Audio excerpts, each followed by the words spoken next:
Good morning, afternoon, evening, good night, sleepy time, whatever. How is everyone? Greetings to, and I keep on changing the times, but greetings to people I see, StreamYard, Korean Un. I wish I could say that correctly. William Collins, and Renee Dennis, or if that's correct. I don't even know, Renee, am I saying your last name correct? I hope I am. I'm going to babble a little bit so people can join us, and I will, of course, send this out again when I get a chance, so everybody will get a chance to see this. Hope everybody is enjoying their weekend. We're going to talk. Guess what we're going to talk about today? We're going to talk about GTII. Shocking, but we're going to talk about that. And I got several topics to discuss. We will get to it. I'm just blabbing a little bit so some more people can join in. I'm going to see who else is here as I go to my right. So I go to my Republican side. Hello, Boston. Hello, Scott. Hello, Narad Wells. The One. Hothead 62. Leader Landscape Inc. Very nice name. Dustin White, Amby, and Lee Willis. Hey, Lee. Hope everybody's well. Greetings. Let's kind of hit it before we get started. Let's see if I can read my own jokes here. Oh, yeah. So this... the lawyer asks the deponent. So we're going to talk a little about depositions. Let me go with what we're going to talk about. We're going to talk about Renee's thing. I'm going to talk about. He asked me to, and I will. We're going to talk about Oliphant and Markowitz. We're going to talk about Rabari's deposition. We're going to talk about an upcoming hearing and whatever other nonsense I can think about. Before I get started on that stuff, the attorney at a deposition asks the witness, is your appearance here this morning pursuant to a deposition notice, which I sent to your attorney? Answer, no, this is how I dress for work. How do you get a group of lawyers to smile for a photo? Just say fees.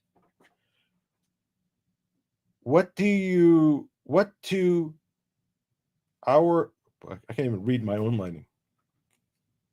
Why don't lawyers go to the beach? Because cats keep trying to bury them. Okay. I finally could read my own writing. What do honest lawyers and UFOs have in common? We always hear about them, but nobody's ever seen one. Anyway, just going to jump right into it. Just right into this, if I could figure out what I'm doing here and I could find what I was looking for. All right. So the first thing I wanted to talk about, and I saw him, he's in the comment section, so greetings to Renee, is there's a group of GTII shareholders. I think Renee is the point person, putting a group together to participate, to basically to try to have a say in what goes on in the future. And I think they have close to, at least I saw the reference to, they might have like 50 shareholders, and as a group, they're trying to get a attorney in Vegas to kind of give them a ability to kind of appear and participate, because it's hard for individuals to participate. A judge is much more likely to take an attorney representing a bunch of people seriously, and much more if it's a respected Las Vegas attorney who has also prior interactions with the court. So with that in mind, Renee and others, I think others have been involved, but Renee reached out to me, want to spread out. So anybody who's might be interested in joining the group, reach out to Renee or look on X for any postings about this.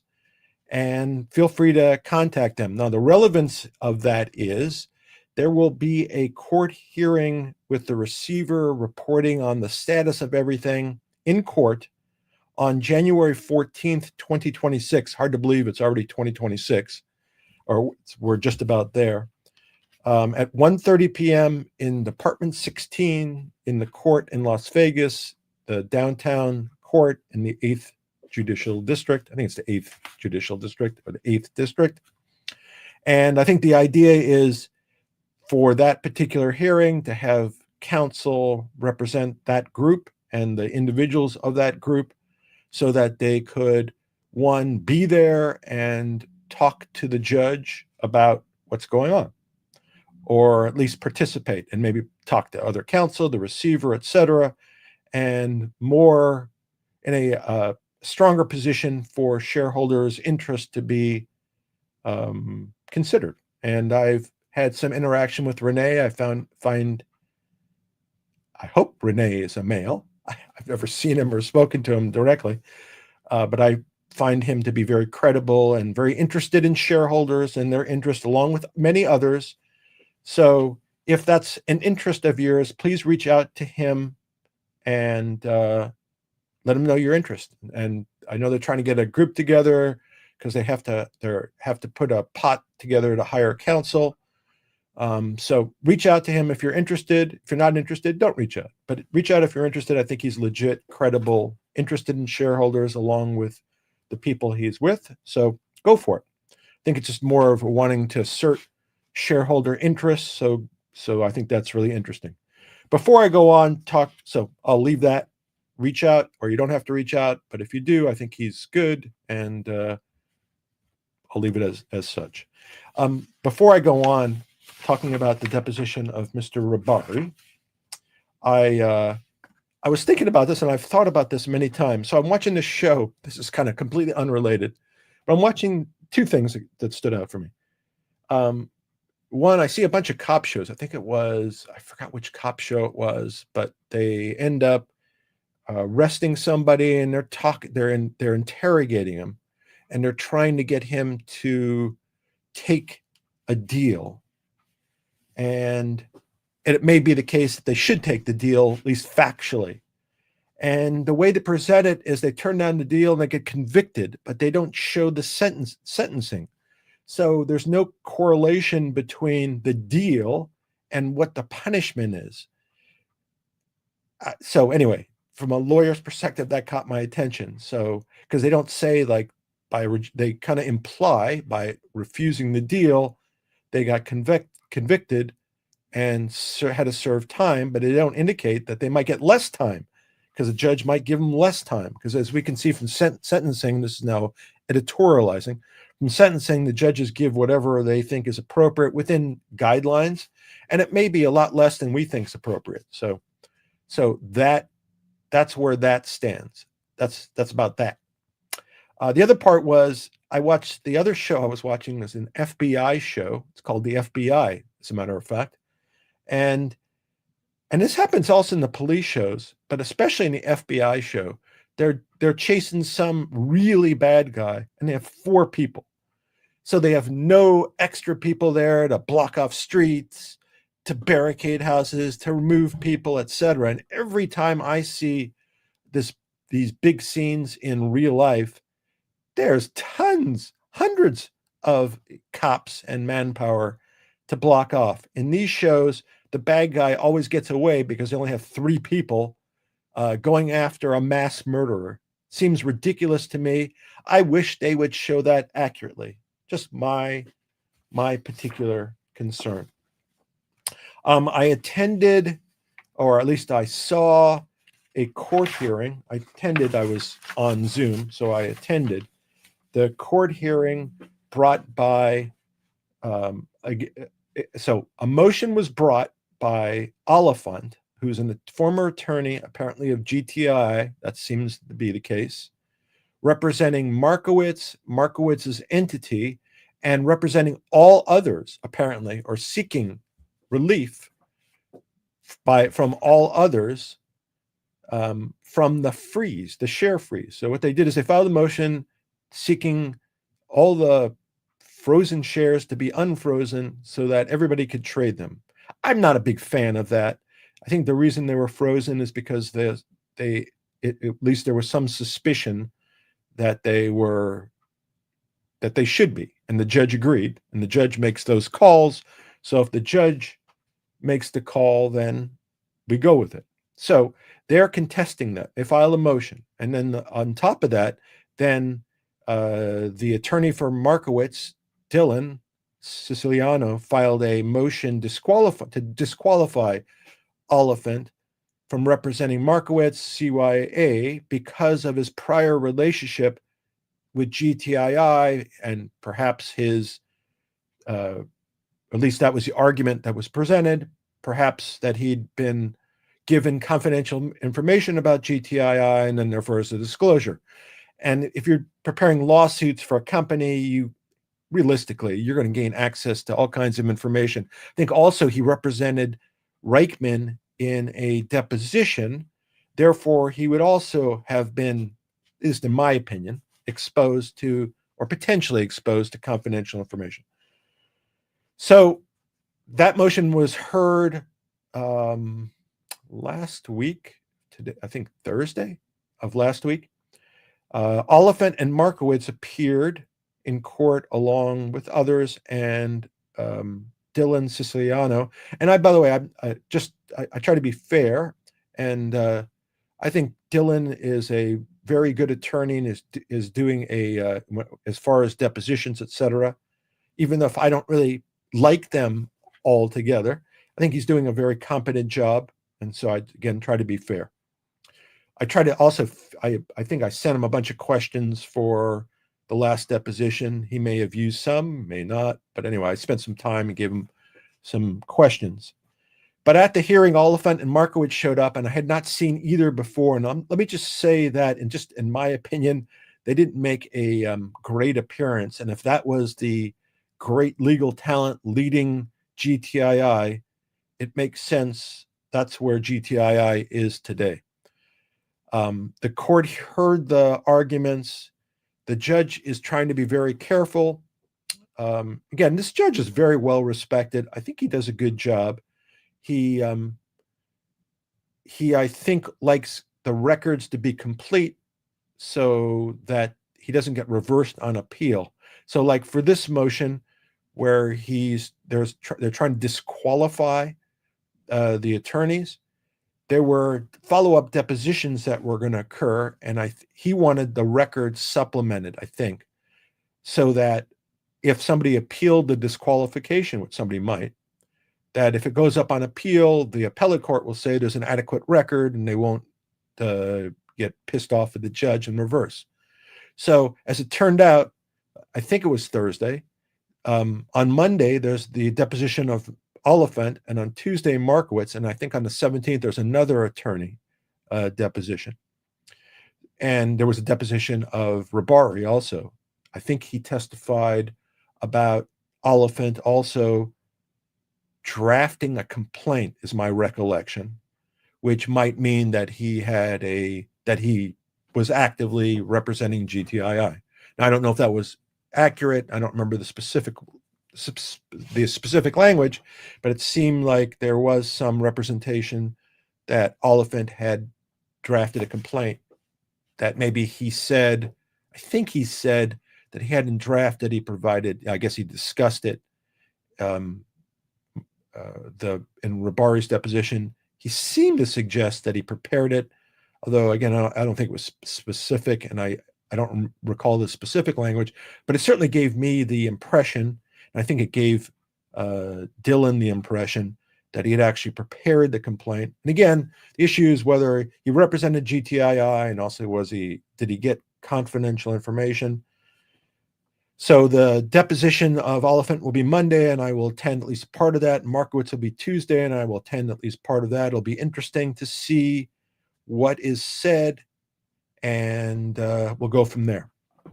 I also attended, I think, about 5 hours of the deposition of Mr. Rabari, and I'll give you my impressions as to what I heard and just my interpretations. And this is just my impressions, my opinions, my interpretations. I haven't seen the transcript because it hasn't been drafted yet. And so this is my view of what occurred. And there were some exhibits, and he had a timeline, and it seemed like in about July of 2023, he was introduced to some guy named Fabian who knew Reichman and who was a shareholder of GTII. And he was introduced to Reichman, and from that led up to his involvement with GTII. Apparently, he conditioned his acceptance of working with GTII based upon and subject to getting full autonomy. Seemed like his testimony was that Reichman wanted him to focus on deals, but Rabari wanted to clean up GTII because he saw issues, like we all see issues with GTII. So David would be pushing him one way, and he wanted to do cleanup. He indicated that I think he indicated that at no point, I think it was at no point, could be wrong, I think he said this, at no point did he have access to the bank accounts. So he's kind of kept on. And part of that was because David was ruling the roost. I think that was the strong implication. It also suggested that between he and David, that they were at odds and that they weren't on good terms, and saw things differently. He believes that, this is now referring to Mr. Rabari, he believes he was responsible for canceling approximately, or getting the return of, approximately 56 million shares. 36 million were that the cancellation of director and officer shares, and that's approximately 36 million, and 20 million for that deal that got canceled, the AI commerce deal. He believes that he was responsible for bringing those 20 million shares back, although Dylan seemed to suggest that the shares are still kind of in limbo, so he hadn't brought them back. But I think that Mr. Rabari was trying to show that what he had accomplished during his time at GTII. He focused, and again, I'm trying to be fair, and this is tough for me, but I'm trying to be fair. His testimony was that from the start, I think, starting when he was a consultant, it seemed like, because he was a consultant starting in December of 2023, then he became COO, Chief Operating Officer, and I think that was back, there was a contract, and then it became effective earlier. I think it might have been April of 2024, and then he became CEO, and then the receiver took over. The complaint was filed, I think, June of 2024. The receiver took over in September of 2024. But anyway, when he first started, he focused on the shorts, the Alpine issue. He had so, if a lot of people are interested in this, so you have to give him props for doing this. He focused on the shorts because everybody had heard about the concentrated short position, although it was unclear. I think it was unclear ultimately, what that was. He apparently a FOIA request was submitted, but nothing was returned that kind of clarified things. I think he said, if I recall, that and I don't know if it was he or others, reached out to brokerages and they tried to get things going. But that was kind of the first item that he focused on. He didn't seem particularly, and again, this is my opinion, he didn't seem particularly well-versed on the downlisting. He seemed to refer in the deposition testimony when asked about the expert market, but was actually the pink sheets. And I don't think his focus was on the downlisting. At least it didn't seem to be from his testimony. He talked about the Trento deal. He was not impressed with the deal. I don't remember his exact terminology, but he was willing to quickly move off of that. He talked about, apparently, so there's an email. The guys that were involved with Trento, and remember, I think there was 2 Trento deals. There was Trento 1 and then Trento 2 with Michelangelo and his, I think it's his former partner, not his current partner.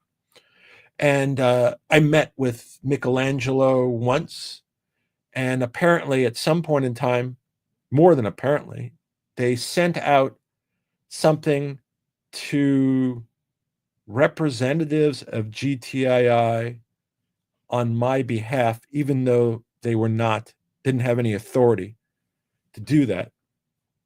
I reamed them for doing that, and I never had any agreement with them or any understanding. Never received any compensation, nor was I interested in. But I was interested in hearing about what was going on because I figured the more information, the better. And then, if you recall, so somehow, if the implication is that I was somehow working with Trento, if you watch that one video that JR and I did with the Trento guys, where there's a still picture of Michelangelo's shirt, because we were just going after them for what we perceived that wasn't a real deal after we heard from them in detail. So to say that I was somehow aligned with those guys is kind of proven false just by the video, where we basically completely cut the deal to shreds and really put the focus on them. There was also like another reference, and I'm just referring to it. There was another reference to Astra Energy. I think Ron Loudon is the gentleman's name. And we were trying to, at that time, I think it was September of 2023, JR and I did a video with him and with another gentleman, I think Frank Benedetto, I think was the other gentleman. And it was more about toxic debt. I think it related to MMTLP, and I think Ham had been talking about it, about toxic debt. Others had been talking about it, and that was kind of the focus on that. And I guess it turns out, and I think the receiver is pursuing that, or is in negotiations or something, is that there was some deal between Astra and GTII, some financial transaction. And I don't think, or according to what the receiver and what Mr. Rabari said, there'd been no payoff. And Rabari thought the receiver should pursue Astra Energy and pursue the company itself, not just the money.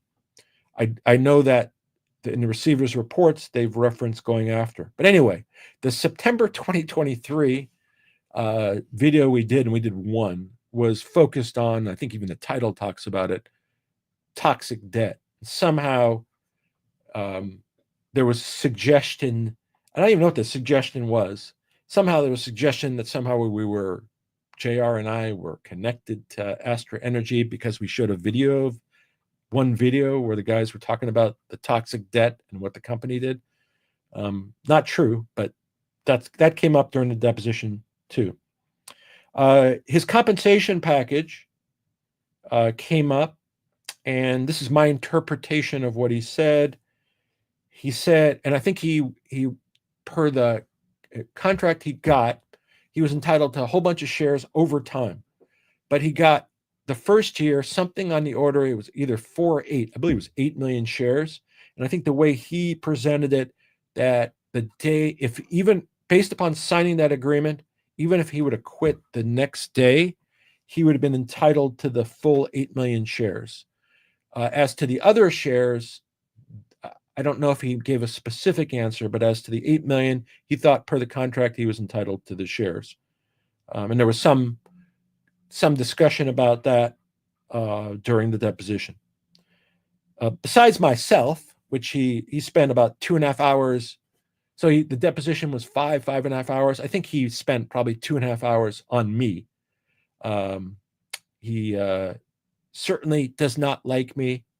Had a hard on me, and spoke about it literally half the time. I think on one point in time, later in the deposition, Dylan, when asking a question, prefaced it by saying, other than Hoffman, blank, because literally every time he had a chance, because he knew I was there, and had a free shot and I could not respond, he would throw it out and reference it. So Dylan would ask at least one question where he said, exclude Hoffman and speak direct to the other thing. So he spent a lot of time on me. I wish, perhaps maybe energies would have been better used in other places during GTII, but be that as it may, he indicated that besides me, he had a personal issue, but in terms of with GTII, I think he found, and he specifically said that the bad guys, and I don't think he used that terminology, were David Reichman and Todd Chisholm. Todd Chisholm apparently was in charge of GTI Gold. So there's GTII, and then there's a subsidiary, a wholly owned subsidiary, I think that's what he said, which is GTI Gold. And he thought that they were responsible for the downfall of GTII. I don't know if he said it exactly that, but that was pretty much it. And those were the two characters that he focused on. He indicated that at one point in time, he hired a person named Jennifer as a confidential investigator in January 24. Now, the Dylan, in discussing this person or the investigation, said that he had reached out to that person, and I guess their communication was not very pleasant. She apparently got paid from GTII, although it was not clear whether it was GTII or Rabari. Apparently got paid $5,000 plus some amount of shares, maybe 10,000 shares. And she was confidential, and she was snooping around. So I think she was, with regard to GTII, she might have been with regard to MMTLP. I don't know precisely what she did. She did reference, or at least there was some reference to her watching William Ferrand's channel and commenting about some stuff that he had mentioned. And apparently, or at least that was during the deposition, apparently her husband was involved. Rabari wanted to give her credit. So January 24 wanted to give her credit for moving this for the receivership. It was basically my interpretation of what he said, that, without her giving information to receivership, it would have made the job much more difficult. It seemed like Dylan was a little bit suspect of that, but that's my impression of his reaction. And it would be interesting to see what other information that this person gave to either the receiver or to counsel, and when, and was it appropriate for GTII to hire that? I don't know. And how was it paid? Who paid it, etc. Interesting.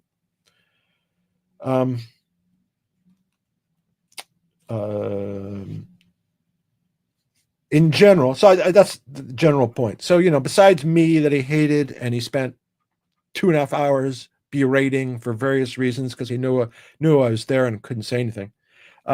He seemed to really focus on Reichman and Chisholm, and that he was trying to clean things up. That was really his pitch.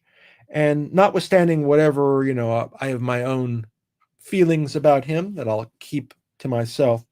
But notwithstanding that, his intentions, I'm not going to talk about the compensation because Dylan pushed on the 8 million shares, and that might be an issue. And Rabari seemed to be comfortable the fact that he had earned that and that he was entitled to that.